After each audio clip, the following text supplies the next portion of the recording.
Have you ever had one of those days where everything goes wrong, you're completely exhausted, and your boss is screaming at you, but when someone asks how you are, you just say, "I'm tired," or "I'm sad"?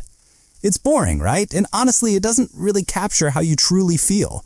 If you want to connect with people, you need colorful, expressive language. You need to know the difference between being just a little bit sick and feeling like you might not make it through the night. Today, I'm going to teach you the real, natural expressions native speakers use to describe their deepest emotions, from exhaustion to terror. By the end of this video, you won't just speak English, you'll feel it. Hello everyone, let's get straight into it. Today we are focusing on one topic that touches every single one of us, our feelings and emotions. We all feel happy, angry, nervous, or proud. But instead of using basic textbook words, I'm going to teach you the idioms and phrases that will make your English sound natural and expressive. We are going to look at a specific set of expressions that cover a crazy week of ups and downs. Let's start with that feeling when you have absolutely nothing left to give. You know the feeling you've had a terrible week, maybe you've been running around working or dealing with family drama. A textbook might tell you to say, "I'm very tired," but a native speaker, especially in the UK, is going to use a much more powerful phrase. The phrase is, "I'm completely done in." When you say you are done in, it means you are physically or mentally wiped out. It is much stronger than just saying you are sleepy. It implies you can't move, you need to lie down, and your battery is at 0%. Picture this, you've taught 5 back-to-back classes, or you've been stuck in traffic for hours after a long flight. You walk through the front door, collapse on the sofa, and tell your partner, "Don't ask me about dinner, I'm absolutely done in." It's a great phrase to use when you want people to know you need space and rest. Now, usually when we are done in, our immune system drops, and we start to feel sick. But how do you tell a coworker you aren't feeling well without giving them too much gross detail? You use one of the most common idioms in the English language, under the weather. You might say, "I think I'm going home early. I'm feeling a bit under the weather." This is perfect for professional settings. It's polite, it's vague, and it just means you feel off. Maybe you have a headache or a sore throat, or you're just tired. It's not a serious emergency, but you aren't 100%. If you search YouTube, you'll find plenty of videos on advanced English vocabulary for feelings, and under the weather is always at the top of the list because it is essential for everyday conversation. However, sometimes under the weather isn't enough. Sometimes you feel awful. You have the flu, body aches, the chills, and you honestly feel like you are dying.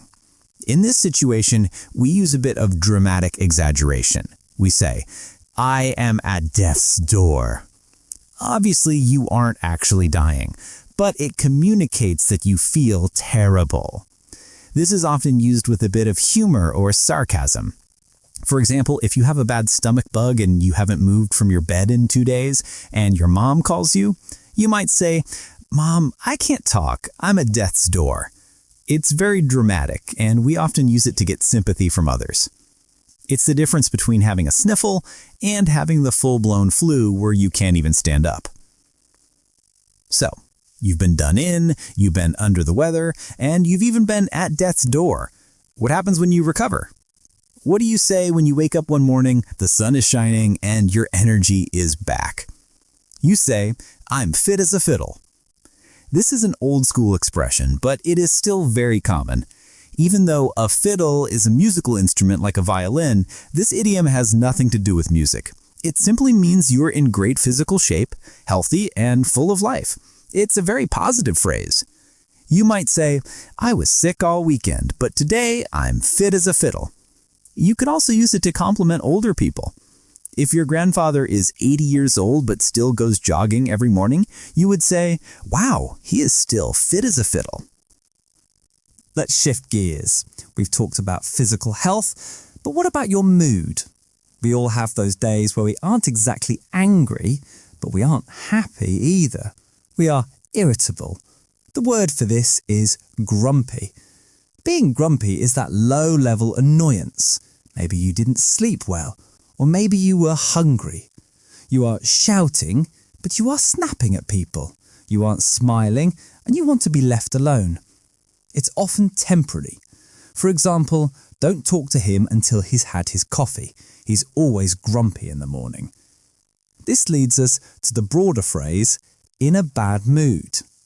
A lot of English learners struggle to express this specific state of mind, which is why you'll see videos titled "Stop Saying I'm Fine" trending online, because saying I'm fine when you are actually in a bad mood creates distance. Just own it. If you're grumpy because you spilled coffee on your shirt or missed your bus, just tell your friend, "Sorry if I'm quiet, I'm just in a bad mood today."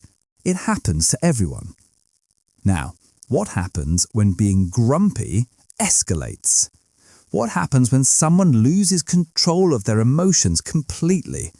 In British English, we have a fantastic, slightly funny phrase for this: throw a wobbly.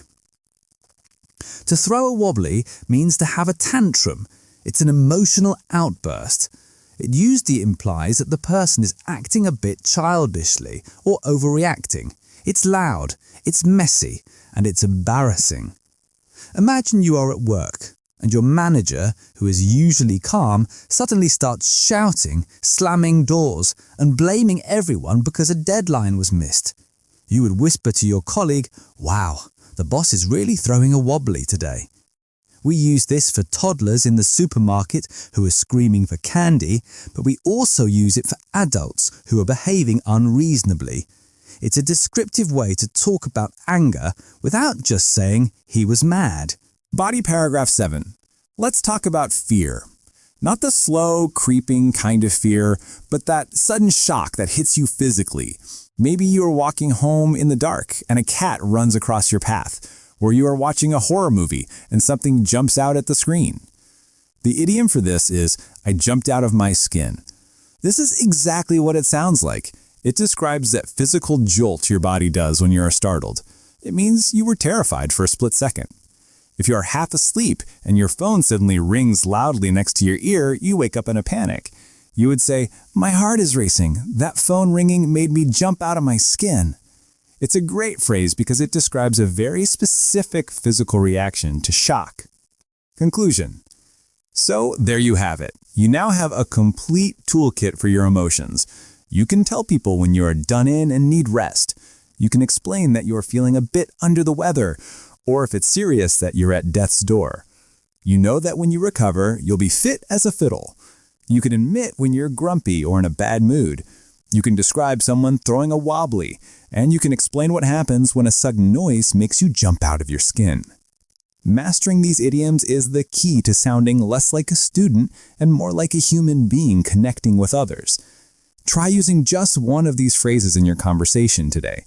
If you found this explanation helpful and want to keep improving your vocabulary, please make sure to like this video and subscribe. Welcome to the community here at English Glow. I'll see you in the next video.